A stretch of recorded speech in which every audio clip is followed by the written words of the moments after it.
নমস্কার, দেখছেন talk to Bangla. আমি অভিষেক রয়েছে আপনাদের সাথে। এই মুহূর্তে যে খবর নিয়ে উপস্থিত হয়েছি, পর পর রাজ্যে কিন্তু এই মুহূর্তে একদম বেরোজগারি কিংবা চাকরিহীনতা, নিরাপত্তাহীনতা, ফাইন্যান্সিয়াল ক্রাইসিসের জন্য রাস্তায় নামছে একদম জেন জি, এবং তাদের এই যে দাবি তার সামনে কিন্তু সরকারকে বেকায়দায় পড়তে হচ্ছে। এবং ভারতীয় জনতা পার্টির ডাবল ইঞ্জিন সরকার পর পর রাজ্যে আমরা দেখতে পাচ্ছি এই মুহূর্তে কিন্তু জেন জির সামনে মাথা নত করতে কোথাও বাধ্য হচ্ছে, এবং সেই ছবিটাই এই মুহূর্তে উঠে আসছে উত্তরাখণ্ডে।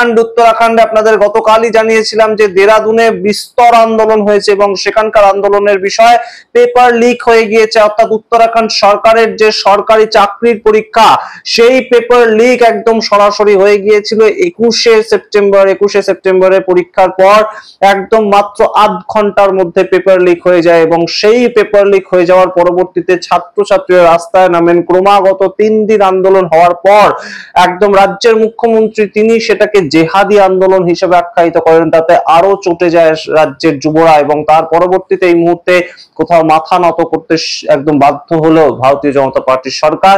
এবং তার সঙ্গে আপনাদেরকে আগেই জানিয়েছি যে লাদাখ, সেখানেও যে আন্দোলনটা হচ্ছে সেটা হয়তো কেন্দ্রশাসিত অঞ্চল, সেটাকে আবার রাজ্যে তকমা দিতে হবে, সেই নিয়ে আন্দোলন হচ্ছে। কিন্তু তার পেছনে মূল কারণটা কিন্তু কেন্দ্রশাসিত অঞ্চল হওয়ার ফলে তাদের যে চাকরিটা, তাদের রাজ্যের যে চাকরিটা, সেইটা তারা পাচ্ছে না। অর্থাৎ সেখানকার লোক তারা পাচ্ছে না সেই চাকরিটা, সেই নিয়ে আন্দোলন। এছাড়া বিহারে পর পর লাগাতার আন্দোলন হচ্ছে। আপনারা জানেন বিহারেও কিন্তু এই মুহূর্তে পর পর যারা বিভিন্ন ধরনের সরকারি চাকরির সঙ্গে যুক্ত তারা একইভাবে রাস্তায় নামছে। সুতরাং দেশ জুড়ে বেরোজগারির ছবি, চাকরিহীনতার ছবি, সেটা কিন্তু ধরা পড়ছে প্রত্যেকটা রাজ্যে।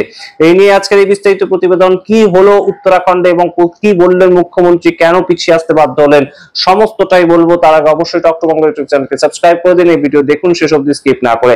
আপনারা জানেন যে পরপর রাজ্য জুড়ে যেমন আন্দোলন হচ্ছে, ঠিক তেমন ভাবেই কিন্তু এই মুহূর্তে ভয় গুটিয়ে যাচ্ছে ভারতীয় জনতা পার্টির সরকার। ডবল ইঞ্জিন প্রত্যেকটা রাজ্য, এবং সেখানেই এই ধরনের আন্দোলনগুলো হচ্ছে।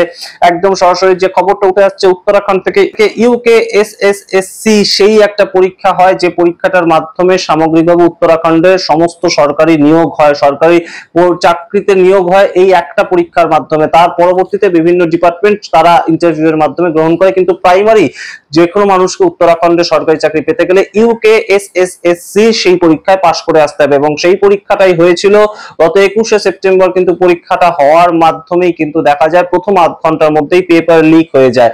এবং এই মুহূর্তে আন্দোলন গত 3 দিন ধরে হচ্ছে, এবং তাদের স্লোগান শুনবেন সেটা আরো গুরুতর। তার কারণ জেন জি রাহুল গান্ধীকে কতটা নিজেদের নেতা হিসেবে গ্রহণ করেছেন সেটার একটা প্রমাণ পাওয়া যাচ্ছে। তার কারণ একদম পেপার চোর গদ্দি চোর, একদম সরাসরি যে স্লোগানটা রাহুল গান্ধী বিহার থেকে তুলেছিলেন, ভোট চোর গদ্দি চোর, তার পরবর্তীতে এটা নতুন সংযোজন, পেপার চোর গদ্দি চোর। এবং যেহেতু পেপার লিক হয়ে গিয়েছে, একদম হাতে ডাইপার নিয়ে তারা পর্যন্ত রাস্তায় নেমেছেন। হাতে ডাইপার তারা রাজ্যের মুখ্যমন্ত্রীকে গিফট করতে চাইছেন যে আপনার পেপার যদি লিক হয়ে যায় আপনি ডাইপার ব্যবহার করুন। সুতরাং বুঝতে পারছেন কতটা একদম হতাশাগ্রস্ত সেখানকার মানুষ এবং সাধারণ জেন জি। কিন্তু তার পরবর্তীতে 2 জন ব্যক্তি সেখান থেকে গ্রেফতার হয়। এই যে আন্দোলন সেটা বিশালতায় যেখানে পৌঁছে যায় সেটা আরো গুরুতর। সেখানে 2 জন ব্যক্তি তারা গ্রেফতার হন, তার মধ্যে একজন খালিদ মালিক এবং আরেকজন সাবিয়া বলে এক ভদ্রলোক। এই 2 জন মূল যে বিভিন্ন জায়গায় যারা অশান্তি করছিলেন তাদের মধ্যে এই 2 জনকে গ্রেফতার করে পুলিশ। কিন্তু তারপরে সেখানকার উত্তরাখণ্ডের যে মুখ্যমন্ত্রী, তার নাম পুষ্কর সিং ধামি, তিনি একদম সরাসরি যে মন্তব্যটা করেছেন, একদম কোট আনকোট আপনাদের বলছি, এই পেপার লিক হলো নকল জেহাদ। অর্থাৎ সেখানেও কোথাও গিয়ে তিনি হিন্দু মুসলিম সেই যে একটা ন্যারেটিভ সেটা তৈরি করার চেষ্টা করেন। অর্থাৎ মুসলিমরা এই ধরনের আন্দোলন তৈরি করছে, এটা একটা জেহাদ, এবং পেপার লিকটার মাধ্যমে তারা আসলে জেহাদ করতে চাইছে, এই বক্তব্য কোথাও গিয়ে উঠে আসে। এবং তাতে আরো আন্দোলন তীব্রতর হয় উত্তরাখণ্ডে। এই মুহূর্তে বেশ খানিকটা চাপের পরিস্থিতি তৈরি হয়েছিল। কিন্তু গতকাল মাঝরাতে একদম মুখ্য সচিব, রাজ্যের মুখ্য সচিব, ডিজিপি, এদেরকে সবাইকে একসাথে প্রেস কনফারেন্স করতে হয়, এবং প্রেস কনফারেন্সে জানানো হয়েছে যে 21শে সেপ্টেম্বর যে UKSSSC সেই পরীক্ষা সম্পূর্ণ বাতিল করা হলো, এবং তার সঙ্গে রিটায়ার্ড জাজ, একজন রিটায়ার্ড জাজের আওতায় একটা কমিটি তৈরি করা হলো, এবং সেই কমিটি আগামী 1 মাসের মধ্যে রিপোর্ট দেবে যে কেন এই 21শে সেপ্টেম্বর সম্পূর্ণ যে পরীক্ষার কোয়েশ্চেন পেপার সেটা লিক হয়ে গেল, কিভাবে সেটা লিক হলো, কারা এর পেছনে যুক্ত। অর্থাৎ একদম কোয়েশ্চেন পেপার মাফিয়া, যারা একদম চাকরি চুরির যে মাফিয়া বিভিন্ন রাজ্যে হয়েছে, সেই বিষয়টা নিয়ে কিন্তু এই রিটায়ার্ড জাজ, তাদের আওতায় যে কমিটি তৈরি হবে তারা সেটাকে তদন্ত করবে, এবং তার মধ্যে পুলিশ থাকবে, তার মধ্যে সাইবার সেলের মানুষ থাকবে। এবং যে সবচেয়ে গুরুত্বপূর্ণ অভিযোগটা উঠে আসছে যে 18টা রুমে জ্যামার লাগানো ছিল। যে স্কুলটা থেকে সম্পূর্ণ বিষয়টা একদম লিকটা হয়েছিল। সেখানে 18টা রুমে জ্যামার লাগানো ছিল, কিন্তু টোটাল পরীক্ষা হচ্ছিল 21টা রুমে, এবং সেই বাদবাকি 3টে রুম, সেই 3টে রুমে জ্যামার ছিল না। এটা কি শুধুমাত্র কাকতালীয়? এবং এই 3টে রুমের মধ্যে থেকে একজন ব্যক্তি তিনি সম্পূর্ণ পেপারটা লিক করেছেন, এমন একটা খবর উঠে আসছে। সুতরাং পুরোটাই কিন্তু কাকতালীয়, তেমন ধরে নেওয়ার কোনো জায়গা নেই।